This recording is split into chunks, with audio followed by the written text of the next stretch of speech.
Hi beautiful souls, I'm just touching base, doing a little reading for the collective today for whoever this may resonate with. Just wanted to show you this beautiful piece of sacred geometry before we begin.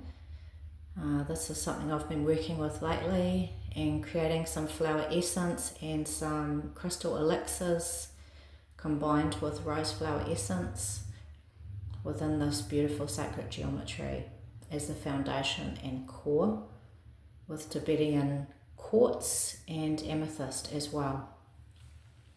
Okay, so for the message for today, the Page of Wands was the first card that dropped out. A beautiful Page of Wands. I'm going to be pulling quite a lot of different cards up as we go today, as different cards have jumped out. This one jumped out, so there's a curiosity and a coming back. This is the energy, and facilitating this energy is the Ace of Swords. And so we're being asked to look, this is like an initiation, we're being asked to look at holding this magical wand with this energy of how children engage in life, with their heads, their hearts, their hands all together as one. They believe in the impossible. They don't accept no for an answer. They're curious. They're creative. They have a wonderful imagination. And so this is what we're being asked to apply to our life, and the magic that can come from this energy if we're open. And so this is really what's being asked. Now the Bell card came up, and it's really calling us to attention. So pay attention. This is a time for letting all of the old conditions, conditioned mind, conditioning around not using our imagination, not using our creative imagination, not believing in magic, not believing that the impossible is possible. We're being called to attention to start being playful and open to the curiosity and the wonder and the magic of this life. We're meant to be here to have fun, and there is much magic to grab onto when we remember to be playful like a child, and remember that core essence is that the impossible is possible, and we don't accept no for an answer, that we really do push. We push the boundaries. So this is like the core energy of this reading. We've been called to attention. The way to facilitate this is with this initiation of the Ace of Swords. That we look and approach everything. We let everything fall away of what we thought we knew, what we've been conditioned to believe, and conditioned in the ways and the patterns that are so rigid within how we approach life and how we think and engage in the concepts of life and the meaning of life. We're being asked here to let all of that fall away and start fresh again. Start fresh with the energy of the youthful page of magic, the page of passion, the page of creativity. And we support that by letting the old thoughts, the old thought patterns, the old conditioning fall away, and being open to something new, open to new thoughts, and exploring about how things can be, could be, should be, would be in a new way. We can always reinvent every single day. We can reinvent when we're open, and when we have an open mind rather than a rigid, concrete mind. We're being asked to let that concrete mind fall away. We can do it our own way. This is our story, and it's not a dress rehearsal. We get one chance, one time. So let's do it in a fun way, do it in an unrestricted way. The Queen of Wands is this energy as well, remembering that you are the queen of your story, the sovereignty of your story. You wear the crown of sovereignty. You believe in yourself, you believe in your magic, and you believe in your sovereignty of being able to do it your way and stand out and be different and call things out where you see fit. This is definitely a card of sovereignty of magic, sovereignty of your passion, sovereignty of your creativity, however that aligns and resonates with you as the queen of your magic. It doesn't have to be in alignment with anybody else. What works for somebody might not work for you, and that's you having to come back into this alignment within your own self. What's encoded specifically to you. There is a calling to dive in, to do this work. You've been called to dive into the secrets and the mysteries. There is an element here of needing to trust, needing to be curious, and needing to have a deep sense of wonder.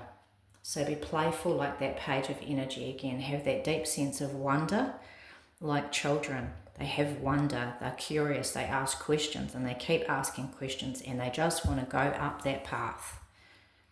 So let's let the rigidness of what we've been conditioned to, and a lot of conditioning and fear-based things, let it fall away. Let's come back into that path of wonder. Let's question, let's find out about all the secrets and the mysteries. There's so much to be explored. There has to be a level of trust, jumping off the structure of what we do know and jumping into the abyss of the unknown. We will be held, we will be protected, but it is definitely a time to be diving into the shadow, diving into the unknown. This is a time of rebirth, and it's a new way of looking. It's a time of rebirth, a beautiful rebirth, and seeing ourselves and our magic in a new way. It's like that snake, that Kundalini rising. What's encoded within us that we haven't yet tapped into? Now, remember that sometimes when we think about, the unknown, there's so much fear around it. We feel safe within the conditions and the boundaries and the structures that have been there for so long within us. Now, when we jump into the unknown, we dive into all the secrets and the mysteries, and we start to let the rigidness fall away, and we walk on that path of wonder again, and this rebirthing. An aspect of ourself doesn't want that to happen. It doesn't feel safe, and we don't know what it is. There's no map, and it makes us feel insecure. However, we can always stick with what we know, but we're just adding upon with the potential and the possibilities. It doesn't mean that we have to leave everything behind, but it means that we're opening up to the wonder and the magic as well as. So the sense of security is always still going to be there. That's something to think about, and that gives us a sense of safety and security in order to be pushing forward, in order to be allowing us to jump off and have that trust. We still have, it's like a bird flying out of the bird cage. We can always come back. It's always there. It's not going anywhere, but we can still explore and venture. And we can always come back to the safety, but we can also explore. It's just adding upon the wonder. It's adding upon and enriching and bringing new possibilities and potential. The security still will be there, but there's also, what more can I bring in to enrich more and more? So that it's adding on, it's not really taking away, it's not threatening anything, and that's a deep unconscious sort of fear when we think about diving in. What are we frightened of that we're not wanting to pursue and be adventurous? We're used to as a child, what got lost? A lot of it fear comes in as we grow. But we're really being asked to come back into that sense of wonder. We can't find out the secrets unless we are prepared to dive in and to have the trust. Now, the last card that came up that's so applicable is relating to the Queen again, and it's to rise up. It's to rise up. Now, just one more side note as well is the King of Cups. Now, to facilitate this strength is the King. The King puts things into action.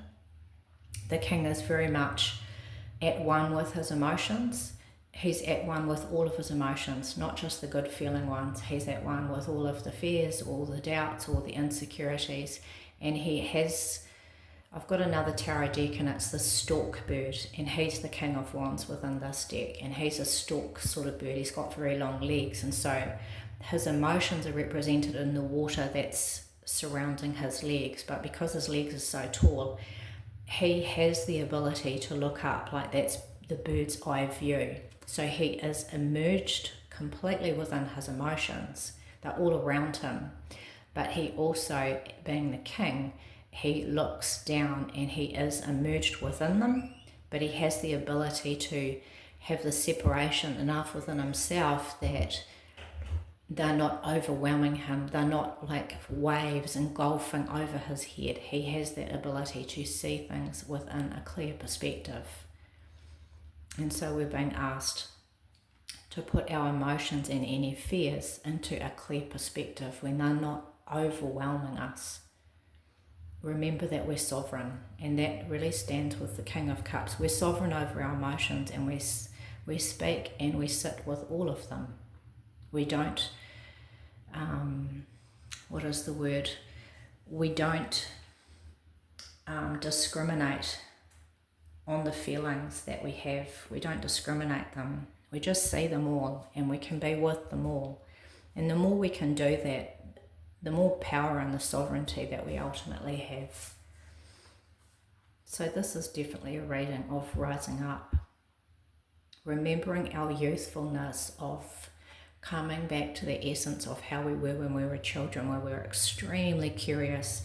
We knew and we could sense the magic and the secrets, and we were very curious to pursue it. This is what we're being called to, and to rise up and remember this. This is our story, and we can live it, enliven it, and create our own path in whatever way is specifically encoded within us and how that looks for us. Okay, in love and grace, beautiful souls, I hope this resonates with you. I hope it empowers and inspires you and enlivens you today. Much love. I hope you have a wonderful day.